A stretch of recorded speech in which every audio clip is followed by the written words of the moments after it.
Bienvenue sur Universal Wisdom, votre espace de réflexion et de compréhension. Aujourd'hui, nous allons parler de ce moment douloureux où l'on sent que le lien avec ses propres enfants s'effrite, où le silence remplace les rires et où le respect semble s'être perdu en chemin. Imaginez un homme assis seul dans son salon. Le téléphone est silencieux depuis des semaines. Autrefois, il entendait la voix de son fils presque chaque jour. Maintenant, même les messages restent sans réponse. Il regarde une vieille photo sur la cheminée, un barbecue dans le jardin, un sourire large sur les visages, une époque où l'amour se ressentait sans effort. Mais ce temps semble loin. Il se demande « Qu'ai-je fait pour qu'on m'efface ainsi ?» Ce vide n'est pas rare. C'est une réalité que vivent beaucoup de parents lorsqu'ils vieillissent. Un éloignement progressif, invisible, mais pesant. On ne sait plus exactement quand ça a commencé. Peut-être le jour où l'enfant a quitté la maison. Peut-être bien avant, dans un geste mal interprété ou une parole qu'on a oubliée. Et pourtant, tout semble figé désormais. Comme si l'amour était devenu conditionnel, suspendu à quelque chose qu'on ignore. Mais si l'on reste là, dans l'attente, prisonnier du silence, rien ne changera. L'amour filial ne fonctionne pas comme une dette automatique. Il se nourrit, se questionne, se reconstruit parfois. Et cela commence toujours par une vérité simple. On ne peut pas attendre des autres ce qu'on ne leur a jamais appris à donner. Il y a des parents qui ont élevé leurs enfants dans l'idée que le respect était une évidence. Pourtant, le respect se cultive, il se montre, se transmet comme un héritage silencieux. Regardons les choses en face. Avons-nous, un jour, dit à nos enfants ce que cela signifiait vraiment pour nous, d'être traités avec considération? Leur avons-nous appris, par nos gestes, notre ton, notre façon de leur parler et de parler aux autres, ce qu'est la tendresse, l'humilité, le regard qui ne juge pas mais qui soutient? Prenez le cas de Mireille. Toute sa vie, elle a travaillé dur, seul pilier d'un foyer qu'elle tenait debout par pure volonté. À la retraite, elle s'est retrouvée face à une absence qu'elle ne comprenait pas. Ses deux filles, pourtant aimantes dans leur jeunesse, s'étaient détournées, comme emportées par la tornade de leur vie. Elle en souffrait en silence, persuadée qu'elle l'avait oublié. Jusqu'au jour où, au lieu d'accuser, elle a écrit une lettre. Pas une lettre de reproche, mais une lettre de cœur. J'aimerais juste entendre vos voix, même si ce n'est qu'une minute. Cette lettre a bouleversé ses filles, pas parce qu'elles s'étaient senties coupables, mais parce qu'elle avait exprimé un besoin, un vrai. Pas une exigence, pas une plainte, un besoin humain, pur, sans condition. C'est là que réside la première clé. Apprendre à dire ce que l'on ressent sans blâmer, sans attendre qu'on devine. Dire « j'aimerais te voir » plutôt que « tu ne viens jamais ». Dire « tu me manques » au lieu de « tu ne m'appelles plus ». Ces nuances changent tout. Elles ouvrent la porte au dialogue. Elles ne figent pas l'autre dans la culpabilité. Mais pour pouvoir parler ainsi, encore faut-il être en paix avec soi. Et cela demande de regarder en arrière avec honnêteté, sans haine, mais avec lucidité. On peut avoir fait de son mieux, et malgré tout, avoir laissé des blessures, peut-être involontaires, peut-être invisibles à l'époque, mais réelles pour l'enfant qui les a portées jusqu'à l'âge adulte. Et alors, il faut avoir le courage immense de dire « Je suis désolé si, parfois, je n'ai pas été le parent dont tu avais besoin. » Ce ne sont pas des mots de faiblesse. Ce sont des ponts jetés par-dessus le temps. Ce sont des gestes de réparation, pas des aveux d'échec. car un parent qui reconnaît ses erreurs ne perd pas sa dignité. Il l'élève. Il montre à son enfant que même à 60 ou 70 ans, on peut encore grandir. Et c'est ce modèle-là qui touche, qui réveille, qui peut briser des années de silence. Il y a toujours une voix en nous qui dit « ce n'est plus possible, il est trop tard ». Mais cette voix ment. Elle parle la langue de la résignation, pas celle de l'amour. Il n'est jamais trop tard pour tendre la main, tant qu'on le fait avec sincérité, sans attente, sans condition. Offrir une parole simple, une invitation douce, un geste sans but caché. Et parfois, c'est ce souffle d'humanité, ce rien qui semble si petit, qui fait tout basculer. Il y a des silences qui blessent plus qu'un cri. Et pourtant, ce n'est pas dans le bruit qu'on répare, mais dans la conscience. Imaginez une scène. Une femme d'un certain âge, dans sa cuisine, prépare 2 tasses de café. Une pour elle, une pour son fils. Il n'est pas là, il ne vient plus. Mais elle continue, chaque dimanche, même heure. Un rituel en suspens, un geste obstiné pour que le lien, au moins dans son cœur, ne meure jamais. Ce rituel peut sembler dérisoire, inutile. Pourtant, il est profondément humain. Il traduit un besoin fondamental, celui de garder un espace prêt, un refuge, une invitation muette à revenir. Et parfois, cet espace, s'il est nourri, s'il est maintenu vivant sans exigence, devient un appel irrésistible. Les relations ne se réparent pas avec des discours, mais avec des présences. Et lorsque cette présence ne peut pas être physique, elle peut être symbolique. Un appel chaque 1er du mois, une promenade ensemble 1 fois par trimestre, une carte postale écrite à la main, un repas préparé comme autrefois, des rendez-vous simples mais fixes, stables, comme un battement de cœur qu'on reconnaît les yeux fermés. Prenez l'exemple de Lucien, grand-père de 3 petits-enfants qu'il ne voit presque plus. Plutôt que de se plaindre ou de forcer, il a décidé de leur envoyer une carte chaque mois. À chaque fois, une devinette, un souvenir, une petite photo, pas de reproche, juste une présence tendre, constante. Après 6 mois, l'un de ses petits-enfants a répondu par une lettre, puis un appel, puis une visite, pas parce qu'il s'était senti coupable, mais parce qu'il s'était senti attendu, avec amour, pas avec reproche. C'est là toute la différence. Le reproche repousse, l'amour patient attire. Quand on crée des espaces réguliers de connexion, même petits, même discrets, on plante des graines. Certaines poussent vite, d'autres prennent du temps. Mais sans ces graines, rien ne fleurit. Et pourtant, dans ce processus, il ne faut pas s'oublier, car beaucoup de parents, en essayant de sauver le lien, se perdent eux-mêmes. Ils attendent, ils espèrent, ils souffrent, mais ils ne vivent plus pour eux. Ils vivent dans l'attente de l'autre. C'est un piège subtil, mais dangereux, car on finit par se définir uniquement par le regard de l'enfant. On oublie que notre vie ne s'arrête pas à son attention. On oublie qu'avant d'être un parent, on est une personne, avec des rêves, des passions, des désirs. Et il est urgent de les retrouver. C'est ce que fit Marianne. À 68 ans, ignorée par son fils depuis près de 2 ans, elle s'est inscrite à un atelier d'écriture. Pas pour oublier, pas pour fuir, mais pour exister, pour se redéfinir. Elle a commencé à écrire des histoires, des récits courts. L'un d'eux parlait d'une mère et d'un fils.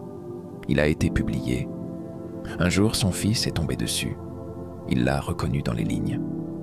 Cela ne les a pas réconciliés immédiatement, mais cela a réveillé en lui une émotion enfouie, une lecture. puis un message, puis un pas. Marianne ne s'était pas battue pour le lien. Elle avait choisi de vivre. Et c'est cette vie, cette lumière qu'elle avait retrouvée en elle-même, qui avait attiré à nouveau son fils. C'est là un principe fondamental. On ne reconstruit pas une relation en quémandant. On la reconstruit en rayonnant. Plus vous devenez lumineux, plus vous rappelez inconsciemment à vos enfants d'où vient leur propre lumière. Un parent heureux inspire.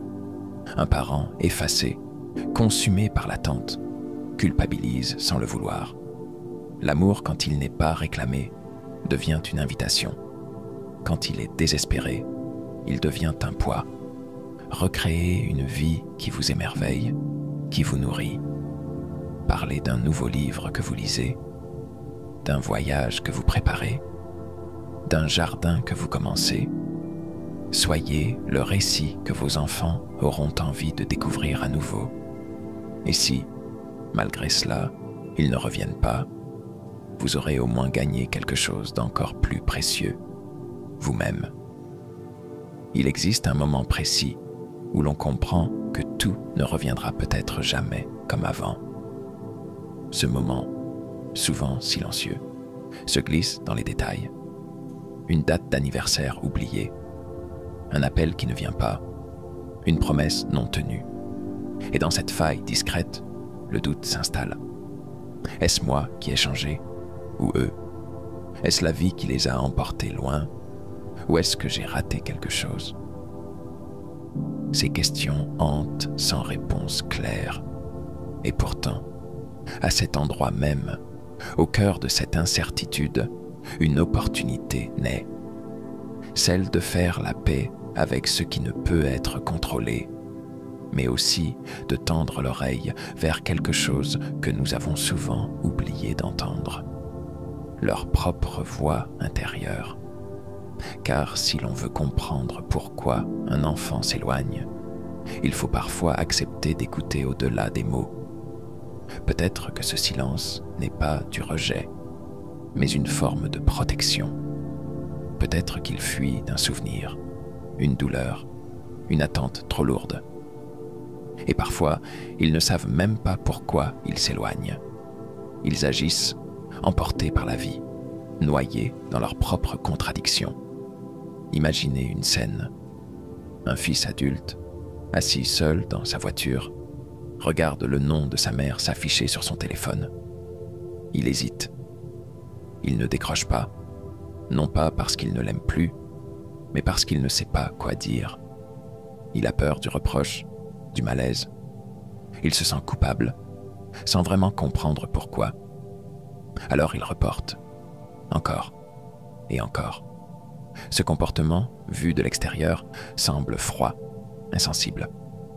Mais à l'intérieur, il y a souvent une tempête, une accumulation de petites incompréhensions jamais exprimées, une pression implicite, des blessures anciennes, parfois invisibles.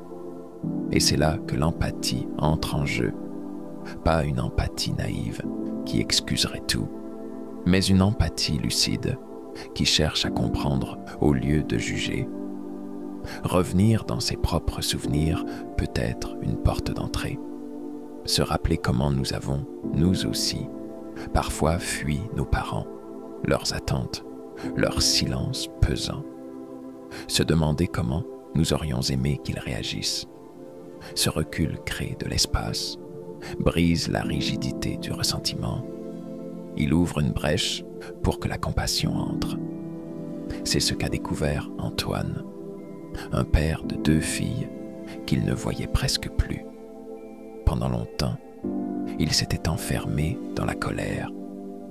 Elle ne l'appelait jamais, ne posait plus de questions sur sa santé, ne semblait plus concerné. Un jour, il a décidé de leur écrire un message différent. Non pas pour leur demander des comptes, mais pour leur demander sincèrement: est-ce qu'il y a quelque chose que je n'ai pas vu, pas compris? Est-ce que j'ai blessé sans m'en rendre compte? Le silence a duré 1 semaine. Puis, l'aîné a répondu: Oui, il y avait des choses qu'elle n'avait jamais osé dire, des douleurs qu'elle avait enfouies, pas énormes, mais répétées, des remarques, des jugements passés, des absences affectives. Ce n'était pas un réquisitoire, juste une tentative de vérité.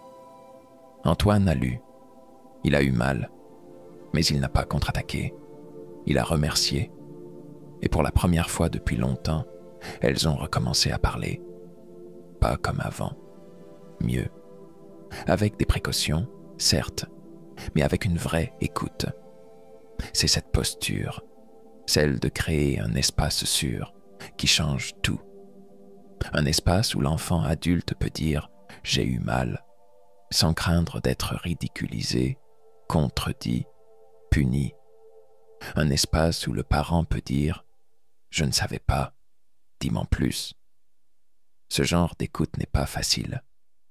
Elle demande de laisser de côté sa propre douleur, le temps d'entendre celle de l'autre. Elle demande de poser l'armure, mais elle transforme.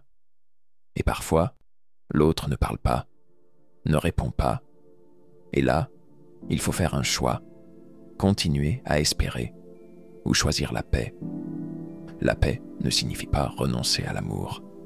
Elle signifie accepter que l'amour prenne d'autres formes, qu'il ne soit pas toujours réciproque comme on l'aurait souhaité, mais qu'il puisse exister malgré tout, dans un regard bienveillant, un geste laissé en suspens, une absence accueillie sans colère.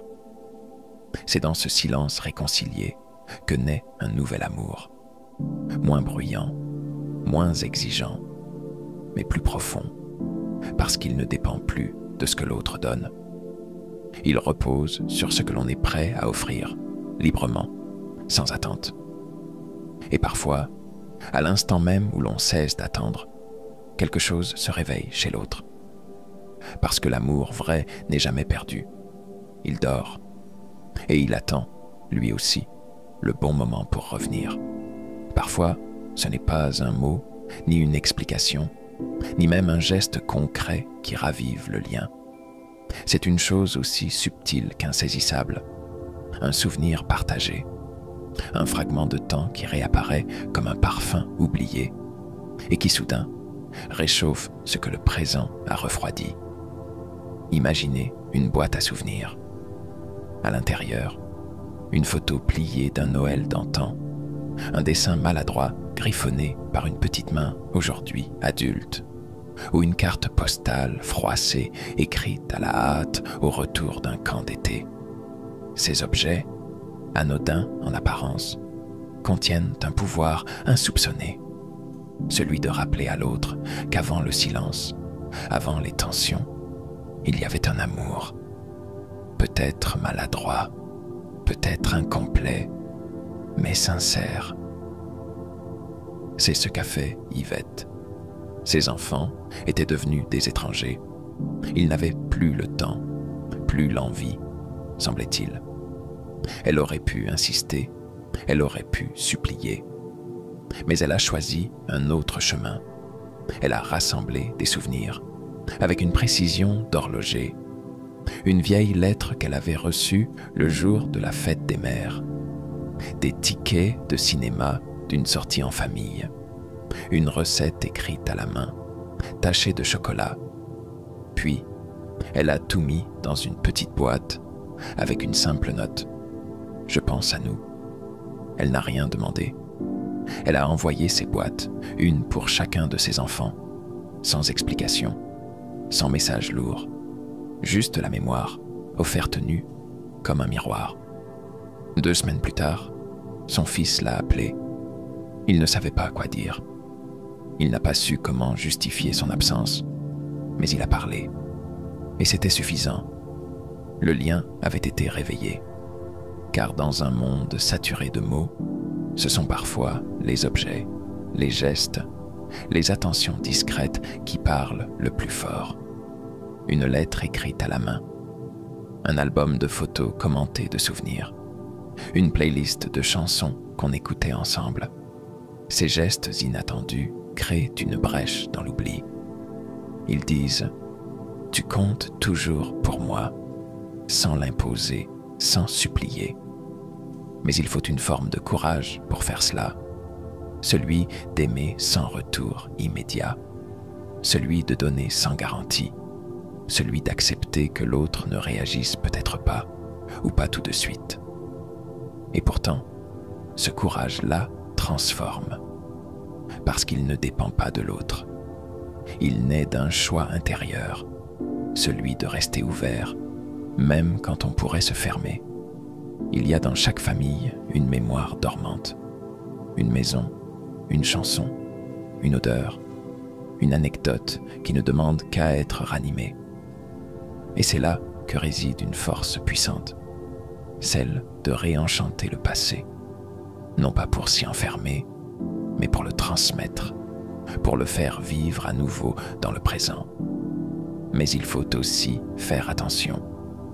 Ces gestes ne doivent jamais devenir des outils de manipulation. Ils ne sont pas des clés pour forcer des portes fermées. Ils sont des invitations, des offrandes, et ils doivent le rester. Prenons un autre exemple, celui d'Hassan, père de 2 garçons, devenus hommes pressés, absorbés par leur carrière. Il ne les voyait plus. Il se sentait effacé. Alors il a décidé d'écrire un journal, non pas intime, mais à l'intention de ses fils. Chaque semaine, il y inscrivait une pensée, une anecdote, une émotion. Il y racontait des moments de leur enfance, son regard sur le monde, ses regrets, ses joies. Il n'a jamais envoyé ce carnet. Il l'a gardé, jusqu'au jour où l'un de ses fils est venu le voir. Il lui a montré. Le fils a lu, longtemps, et il a pleuré. Non pas de tristesse, mais de reconnaissance. Il avait oublié qui était son père. Ce journal le lui avait rappelé. Ce genre d'initiative ne peut pas être feinte. Elle demande une authenticité radicale, une vulnérabilité totale. Elle n'est pas là pour attirer l'attention. Elle est là pour partager, pour transmettre, pour se révéler. Et c'est là, au cœur de cette transparence, que quelque chose de beau peut naître. Car un enfant peut ignorer une demande, repousser un reproche, fuir une obligation. Mais il ne peut pas ignorer longtemps une preuve d'amour désintéressé, posée devant lui avec douceur, comme un souvenir qu'on laisse revenir à la surface. L'amour ne revient jamais en force. Il revient dans les détails, dans les silences remplis, dans les gestes répétés, dans les souvenirs qu'on offre sans condition. Et dans cette persistance douce, un miracle discret peut survenir, celui de se retrouver là où l'on s'était perdu, sans bruit, sans drame, simplement dans un moment suspendu où tout redevient possible. Et puis, il y a ce moment inattendu, celui où l'on cesse de vouloir que l'autre change et où l'on commence à s'occuper de ce qu'on devient soi-même. Un glissement presque imperceptible, mais libérateur. Là où auparavant chaque silence était une blessure, il devient peu à peu un espace de calme. Là où chaque absence criait l'abandon, elle devient une opportunité de se redéfinir. Ce basculement, beaucoup n'osent pas l'envisager, parce qu'il semble trahir l'amour parental. Comme si prendre soin de soi, c'était abandonner son rôle de parent. Mais c'est tout le contraire. Redevenir le centre de sa propre vie, c'est offrir à ses enfants une image qu'ils ne pourront jamais ignorer, celle d'un être debout, serein, autonome, inspirant. Prenez le cas d'Andrea. Pendant des années, elle a vécu à travers les besoins de ses enfants. Elle annulait ses rendez-vous pour être disponible, cuisinait leurs plats préférés à chaque visite, s'adaptait à leurs horaires. Elle pensait que c'était de l'amour. Mais elle sentait qu'à chaque effort, quelque chose en elle s'éteignait. Jusqu'au jour où elle a compris qu'elle n'avait plus de vie propre. Tout tournaient autour d'eux, et eux ne tournaient plus autour d'elles.